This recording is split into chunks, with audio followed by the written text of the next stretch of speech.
Dear students, আশা করি ভালো আছো সবাই। আজকে আমি তোমাদের ক্লাস 9-10-এর চ্যাপ্টার 4 শুরু করছি। চ্যাপ্টারটার নাম পিরিয়ডিক টেবিল। আজকে এটার ফার্স্ট লেকচার। প্রথমে আমরা যে বিষয়টা পড়ব সেটা হচ্ছে ব্যাকগ্রাউন্ড অফ পিরিয়ডিক টেবিল। আমাদের আজকের আলোচনার বিষয় ব্যাকগ্রাউন্ড অফ পিরিয়ডিক টেবিল। এখন এই যে পিরিয়ডিক টেবিল, এটা কি, হোয়াট ইজ পিরিয়ডিক টেবিল, এটা যদি আমরা ভাবি তাহলে আমাদেরকে বলতে হবে the chart of the elements in which the elements are arranged in a tabular form in the increasing order of their atomic number is called periodic table. তোমরা ইতিমধ্যে জেনেছ যে এই পর্যন্ত 118টা এলিমেন্ট ডিসকভার হয়েছে।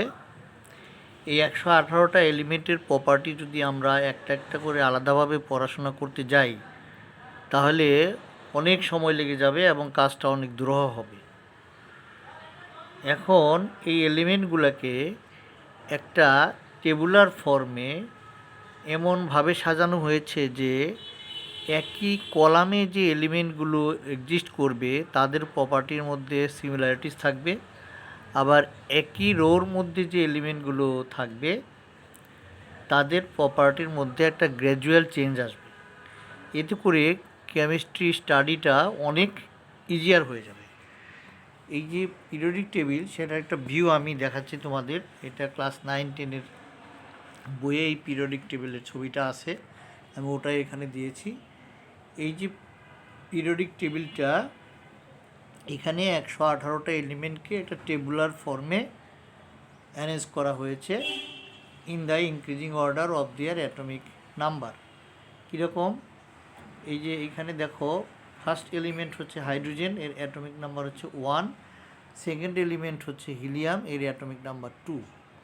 থার্ড এলিমেন্ট হচ্ছে lithium, atomic number 3। তারপরে beryllium, atomic number 4।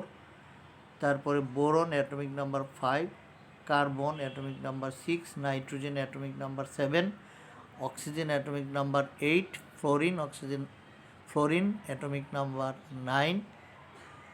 Neon, atomic number 10 and sodium atomic number 11, magnesium atomic number 12 and so on.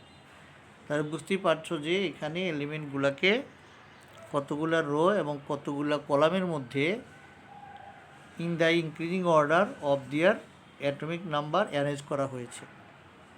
এই অ্যারেঞ্জমেন্টটা এমনভাবেই করা হয়েছে যে একই কলামে যে এলিমেন্টগুলো থাকবে, এইগুলো হচ্ছে কলাম, সেই এলিমেন্টগুলোর প্রপার্টির মধ্যে একটা সিমিলারিটি থাকবে, আর একই রোতে যে এলিমেন্টগুলো থাকবে তাদের প্রপার্টির একটা গ্র্যাজুয়াল চেঞ্জ হবে।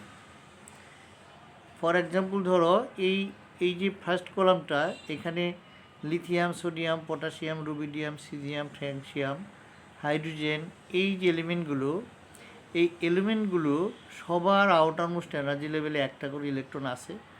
হাইড্রোজেন একটা ব্যতিক্রমধর্মী মৌল। হাইড্রোজেন ছাড়া lithium, sodium, potassium, rubidium, caesium, francium এরা সবাই মেটাল এবং কেমিক্যাল রিয়াকশন করার সময় একটা করে ইলেকট্রন ডোনেট করে। কাজেই দেখা যাচ্ছে যে একই কলামে যে এলিমেন্টগুলো আছে তাদের প্রপার্টি সিমিলার হচ্ছে। তাহলে সুবিধাটা হচ্ছে কি, ধরো আমি সোডিয়াম নিয়ে পড়াশোনা করলাম, সোডিয়ামের বিষয়ে আমি ভালোভাবে জানতে পারলাম।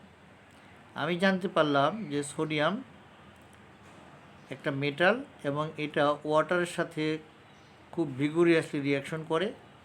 সোডিয়ামের ক্লোরাইড একটা হোয়াইট ক্রিস্টালাইন সাবস্ট্যান্স, সেই হোয়াইট ক্রিস্টালাইন সাবস্ট্যান্স যেটা সোডিয়াম ক্লোরাইড, এটা ওয়াটারে ডিজলভ হয়। এরকম কয়েকটা বিষয় আমি জানতে পারলাম। এখন পটাশিয়াম নিয়ে আমি গবেষণা বা পড়াশোনা করিনি, কিন্তু সোডিয়াম এবং পটাশিয়াম যেহেতু একই কলামে আছে, এই জন্য পটাশিয়ামের প্রপার্টিগুলো এটার মতোই হবে। যেমন পটাশিয়ামও একটা মেটাল, এটাও খুবই রিঅ্যাক্টিভ, এটাও পানির সাথে রিয়াকশন করে ভিগোরিয়াস রিয়াকশন করবে সোডিয়ামের মতো। পটাশিয়ামের যে ক্লোরাইড, সেটাও white crystalline substance, potassium chloride sodium ক্লোরাইডের মতোই ওয়াটারে ডিজলভ হয়। তার মানে একটা কলামের একটা এলিমেন্ট সম্বন্ধে যদি আমরা ভালো করে জানি তাহলে বাকি এলিমেন্টগুলোর প্রপার্টি সম্বন্ধে একটা জেনারেল আইডিয়া এমনিতেই পাওয়া যায়। এতে করে কেমিস্ট্রি স্টাডি করাটা আমাদের জন্য অনেক সুবিধা হয়। আবার একটা পিরিয়ডে দেখো, আমরা যদি লেফট থেকে রাইটে যাই তাহলে এদের প্রপার্টির একটা গ্র্যাজুয়াল চেঞ্জ হয়। কীরকম? এখানে দেখো সোডিয়াম, থার্ড পিরিয়ডটাকে নিচ্ছি আমরা এক্সাম্পল হিসেবে।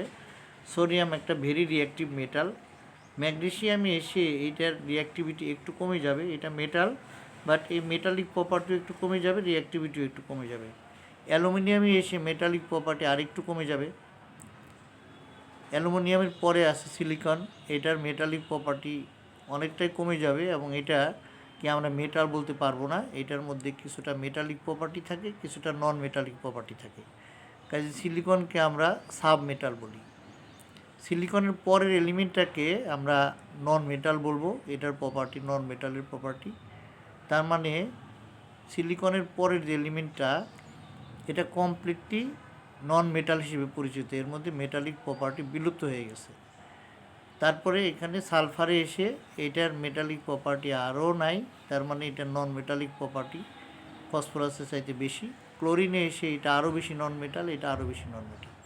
তার মানে বোঝাই যাচ্ছে with the increase of atomic number as we move from left to right in a period the metallic properties of the elements are decreasing gradually.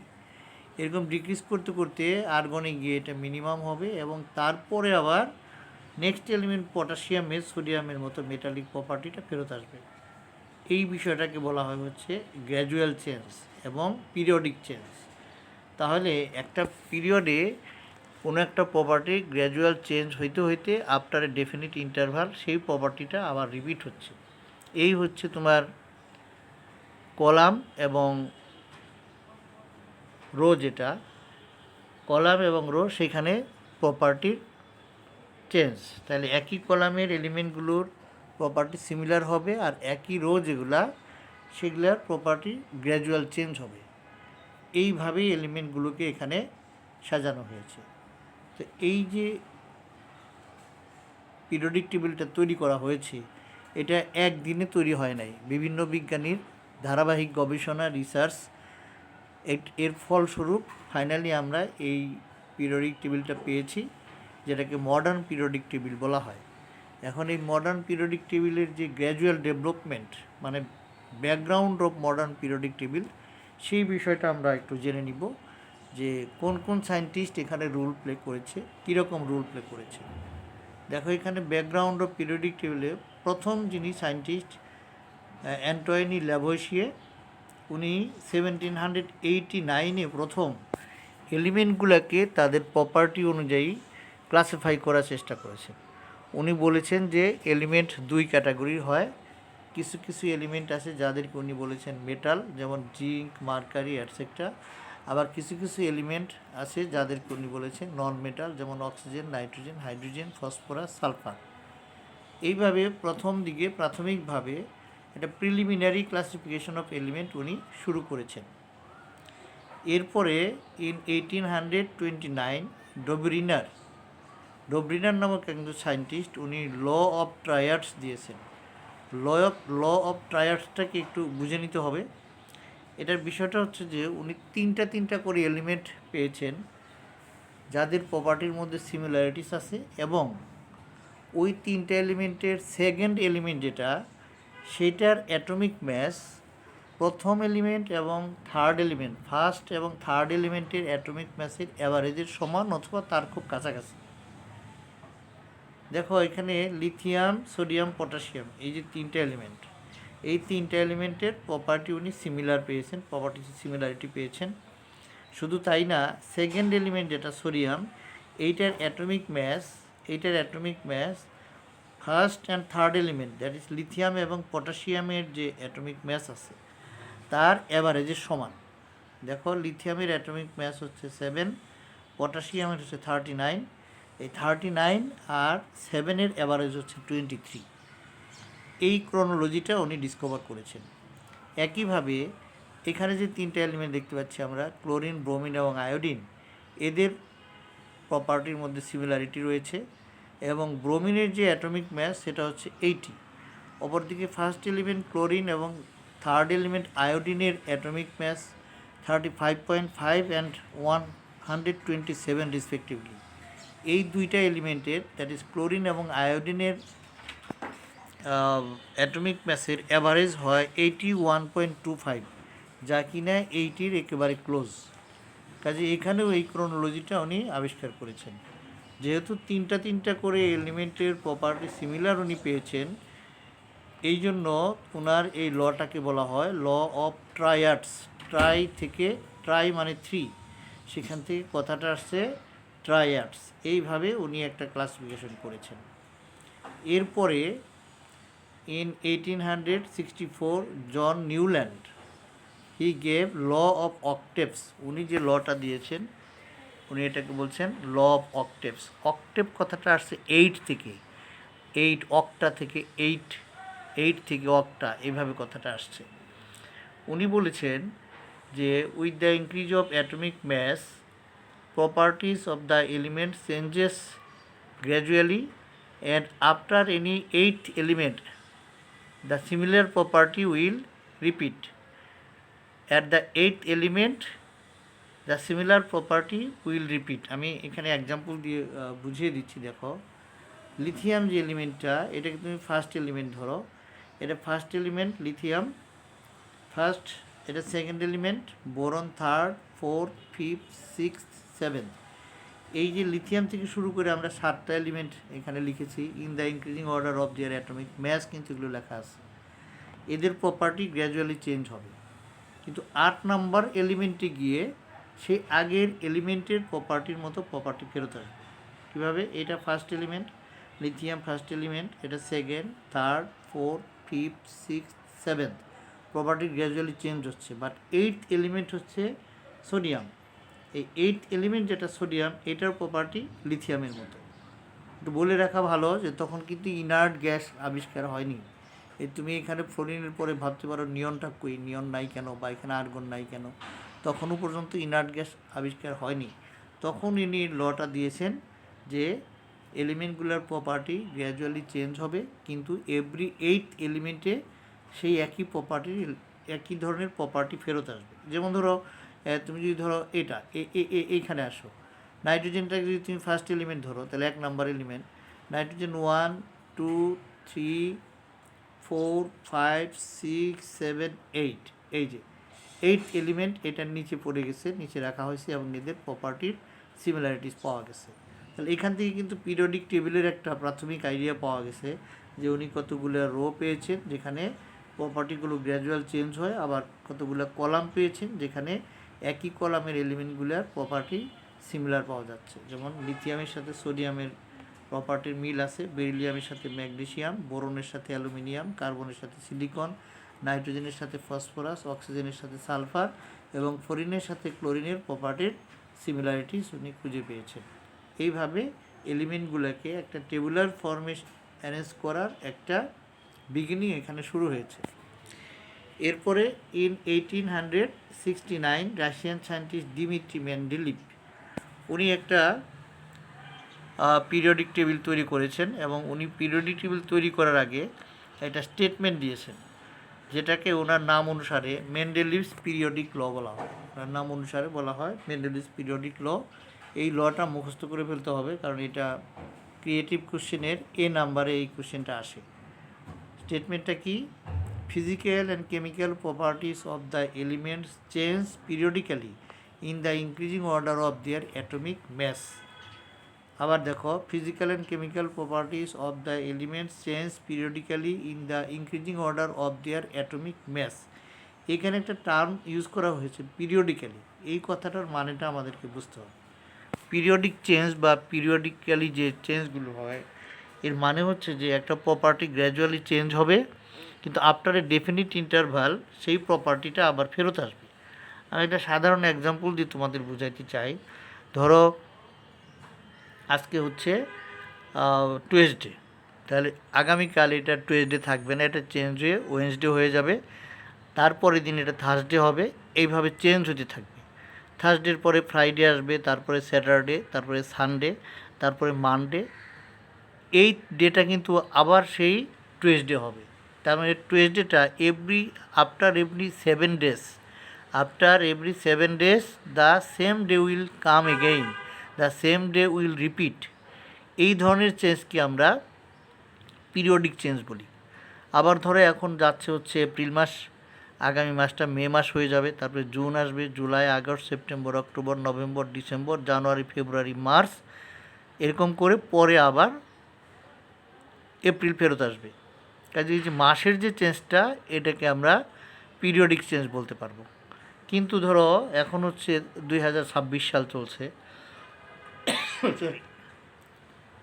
আগামী বছর এটা 2027 হবে, তারপর 28 হবে, 2029 হবে, কিন্তু এই 2026 সাল আর কিন্তু ফেরত আসবে না। কাজেই চেঞ্জ অফ দ্য ইয়ার এটাকে কিন্তু আমরা পিরিয়ডিক চেঞ্জ বলতে পারবো না। 7 days ইন এ উইক এটাকে আমরা পিরিয়ডিক চেঞ্জ বলতে পারবো। 12 months ইন এ ইয়ার এটাকে পিরিয়ডিক চেঞ্জ বলতে পারবো, বাট ইয়ারের যে চেঞ্জটা এটাকে আমরা পিরিয়ডিক চেঞ্জ বলতে পারবো না। পিরিয়ডিক টেবিলে এলিমেন্টগুলোর property with the increase of atomic mass gradually change হবে, কিন্তু after a definite interval same প্রপার্টির এলিমেন্ট রিপিট করবে। এটা হচ্ছে মেন্ডেলিস পিরিয়ডিক টেবিলের যে স্টেটমেন্ট, মেন্ডেলিস পিরিয়ডিক ল, তার হচ্ছে মূল কথা। এটা আবার দেখো কথাটা, physical and chemical properties of the element change periodically in the increasing order of their atomic mass. এখানে অ্যাটমিক ম্যাস সহ আমি দেখিয়েছি, দেখো এখানে লিথিয়ামের অ্যাটমিক ম্যাস 7, তারপরে 9.4, এইভাবে in the increasing order of atomic mass এখানে অ্যারেঞ্জ করা হয়েছে। প্রপার্টিগুলো গ্র্যাজুয়ালি চেঞ্জ হচ্ছে, এইভাবে 20 পর্যন্ত গেল অ্যাটমিক ম্যাস। তারপরে যখন অ্যাটমিক ম্যাসটা 23 হয়ে গেল, সেইটার প্রপার্টি এই যে লিথিয়ামের মতো কিন্তু হয়ে গেল। লিথিয়ামের অ্যাটমিক ম্যাস 7, সোডিয়ামের 23, কিন্তু প্রপার্টি দুইটা মিল হয়ে গেল। তার মানে গ্র্যাজুয়ালি চেঞ্জ হচ্ছে, আবার আগের প্রপার্টির এলিমেন্ট পাওয়া যাচ্ছে। একইভাবে বেরিলিয়ামের সাথে ম্যাগনেসিয়ামের প্রপার্টি সিমিলারিটি পাওয়া যাবে, এবং এইভাবে সোডিয়াম, ম্যাগনেসিয়াম, অ্যালুমিনিয়াম, সিলিকন, এরকম করে গ্র্যাজুয়াল চেঞ্জ হইতে হইতে এরপরে আর্গনের পরের যে এলিমেন্ট আছে পটাশিয়াম, সেটার প্রপার্টি আবার সোডিয়ামের মতো হয়ে যাবে। তার মানে properties of the element changes periodically. Periodical মানে it is changes gradually, but it is repeating after a definite interval. এইটা হচ্ছে মেন্ডেলিস পিরিয়ডিক লর মূল কথা। এবং এই লটাকে বেসিস করে উনি ওনার সময়ে আবিষ্কৃত 63টা এলিমেন্টকে 12টা হরিজন্টাল রো এবং 8টা ভার্টিক্যাল কলাম এরকম একটা টেবিলের মধ্যে অ্যারেঞ্জ করেছেন, যেটা মেন্ডেলিস পিরিয়ডিক টেবিল নামে পরিচিত। তাহলে মেন্ডেলিস পিরিয়ডিক টেবিলের বিষয়ে আমাদের কি কি বিষয় মনে রাখতে হবে? 1 নম্বর মনে রাখতে হবে যে he prepared the table in the increasing order of atomic mass. 2 number মনে রাখতে হবে যে তার পিরিয়ডিক টেবিলের মধ্যে 12টা হরিজন্টাল র ছিল আর 8টা ভার্টিক্যাল কলাম ছিল, আর এলিমেন্ট ছিল কয়টা? 63টা। এইটুকু মনে রাখলেই হবে। এখন এই যে মেন্ডেলিস পিরিয়ডিক টেবিলটা, এইটা এখন আর ইউজ হয় না, এই জন্য এটার পিকচার তোমাদের বইতে দেওয়া হয়নি। যাই হোক, এখন এই যে মেন্ডেলিভ পিরিয়ডিক টেবিলের যে ফিগারটা দিয়েছেন, ওটা পরবর্তীতে মডার্নাইজেশন হয়েছে, যেটা আমরা এখন পড়াশোনা করি। এখন এই যে মেন্ডেলিভ পিরিয়ডিক টেবিল তৈরি করেছে, তার টেবিলের মধ্যে কিছু অ্যানোমালি পাওয়া গেছে, কিছু লিমিটেশন পাওয়া গেছে, সেগুলো আমি এখানে সংক্ষেপে আলাপ করে দিচ্ছি। যেমন ধরো, অ্যাটমিক ম্যাস অফ আর্গন হচ্ছে 39.9, আর পটাশিয়ামের অ্যাটমিক ম্যাস হচ্ছে 39.1। এখন in the increasing order of atomic mass যদি এটাকে আমরা অ্যারেঞ্জ করতে যাই, তাহলে পটাশিয়ামটা আগে বসবে আর আর্গনটা পরে বসবে। সেটা যদি হয়, তাহলে পটাশিয়াম পড়ে যায় ইনার্ট গ্যাসের কলামের মধ্যে, আর আর্গন পড়ে যায় সোডিয়ামের নিচে, মানে রিঅ্যাক্টিভ মেটালের সাথে। তাহলে প্রপার্টির সাথে কিন্তু মিলে না। একই কলামের সব এলিমেন্টের প্রপার্টি সিমিলার হওয়ার কথা, কিন্তু আর্গন যদি সোডিয়ামের নিচে পড়ে যায়, তাহলে ওই কলামের কোনো এলিমেন্টের সাথে এটার প্রপার্টি মিলে না। আবার পটাশিয়াম যদি তোমার পটাশিয়াম যদি আমরা আর্গনের, মানে পটাশিয়ামটা যদি আমরা আর্গনের আগে বসাই, তাহলে সেটা ইনার্ট গ্যাসের সাথে, যেখানে হিলিয়াম, নিয়ন, ক্রিপ্টন আছে, সেখানে পড়ে যায়। তাদের প্রপার্টির সাথে আবার এটার মিল হয় না। এই জন্য প্রপার্টি মিল রাখার জন্য উনি এই পটাশিয়ামকে পরে বসিয়েছেন, আর্গনকে আগে বসিয়েছেন। যদিও আর্গনের অ্যাটমিক ম্যাস বেশি, এটা পরে বসানোর কথা, কিন্তু আগে বসাইছেন। এটা আর্গনটাকে আগে বসাইলে এটা ইনার্ট গ্যাসের সাথে একই কলামে পড়ে, আর পটাশিয়ামটা সোডিয়াম, সিজিয়াম, ফ্র্যাঙ্কশিয়াম এদের সাথে পড়ে, মানে প্রপার্টির মিল পাওয়া যায়। এই একটা অ্যানোমালি পাওয়া গেছে। ঠিক একই রকম আরেকটা অ্যানোমালি পাওয়া গেছে। দেখো, atomic mass of tellurium is 127.6 আর আয়োডিনের হচ্ছে 126.9। সেই হিসেবে আয়োডিন আগে বসার কথা, টেলুরিয়াম পরে বসার কথা। সেটা বসাইলেও এরা নিজ নিজ কলামের অন্যান্য এলিমেন্টের সাথে প্রপার্টি মিলে না, কাজেই এটাও একটা অ্যানোমালি আছে। যদিও মেন্ডেলিভের পিরিয়ডিক টেবিলে কিছু অ্যানোমালি আছে, তারপরেও he is the first man to give a successful periodic table. এখন এই যে মেন্ডেলিভের পিরিয়ডিক টেবিল, এর মধ্যে যে অ্যানোমালিটা কেন আসছে এটা নিয়ে সায়েন্টিস্টরা গবেষণা করেছে, এবং ইন 1913 মোসলে নামক একজন সায়েন্টিস্ট উনি ডিসকভার করেছেন that the properties of elements depend on the atomic number, not on the atomic mass. Mostly বুঝতে পেরেছেন এক্সপেরিমেন্ট করে যে একটা এলিমেন্টের প্রপার্টি অ্যাটমিক ম্যাসের উপর ডিপেন্ড করে না, বরং অ্যাটমিক নাম্বারের উপর ডিপেন্ড করে। অ্যাটমিক নাম্বার কী জিনিস এটা তোমরা অবশ্যই জেনে গেছো, যে একটা অ্যাটমের নিউক্লিয়াসে যতগুলো প্রোটন থাকে তাকেই অ্যাটমিক নাম্বার বলা হয়। এখন মেন্ডেলিভ কিন্তু in the increasing order of atomic mass এলিমেন্টগুলোকে অ্যারেঞ্জমেন্ট করেছে। এখানেই মেন্ডেলিভের ভুলটা ছিল। তো পরে ওই যে মেন্ডেলিভ যে স্টেটমেন্টটা দিয়েছে, মেন্ডেলিভ যে স্টেটমেন্টটা দিয়েছে মোস্টলি ওটাকে কিছুটা মডিফাই করে একটা স্টেটমেন্ট দিয়েছেন, যেটাকে আমরা মডার্ন পিরিয়ডিক ল বলি। উনি কী বলেছেন? The physical and chemical properties of elements change periodically with the increasing order of their atomic number. সব একই রকম আছে। মেন্ডেলিভ যেখানে অ্যাটমিক ম্যাসের কথা বলছিলেন, উনি সেখানে অ্যাটমিক নাম্বারের কথা বলেছেন, এবং ইনি প্রপোজ করলেন যে আমরা এলিমেন্টগুলোকে অ্যাটমিক ম্যাসের ভিত্তিতে না সাজিয়ে আমরা in the increasing order of their atomic number arrange করে একটা পিরিয়ডিক টেবিল তৈরি করি। সেই পিরিয়ডিক টেবিল যেটা তৈরি করেছেন উনি, এটার নাম হচ্ছে মডার্ন পিরিয়ডিক টেবিল। তার মানে in this table, that is in the modern periodic table, the elements are arranged in the increasing order of their atomic number. এটাকে আমরা মডার্ন পিরিয়ডিক টেবিল বলছি। সেই পিরিয়ডিক টেবিলটা কোনটা? এই যেটা তোমাদের বইতে আছে, তাহলে এইভাবে আমরা মডার্ন পিরিয়ডিক টেবিল পেলাম। এখন আগামী ভিডিওতে আমরা এই মডার্ন পিরিয়ডিক টেবিলের স্ট্রাকচার, তারপরে এইটার ক্যারেক্টারিস্টিক্স নিয়ে স্টাডি করব। আজকের ভিডিওটা আমি এখানেই শেষ করছি। ভিডিওটা ভালো লাগলে এটা লাইক করে দিও, শেয়ার করো বন্ধুদের সাথে, আর অবশ্যই কমেন্ট করবে, এবং চ্যানেলটা সাবস্ক্রাইব করা না থাকলে এই চ্যানেলটা সাবস্ক্রাইব করে নিবে। আমার চ্যানেলের নাম হচ্ছে GCS-KM। Thank you for watching. সবাই ভালো থেকো।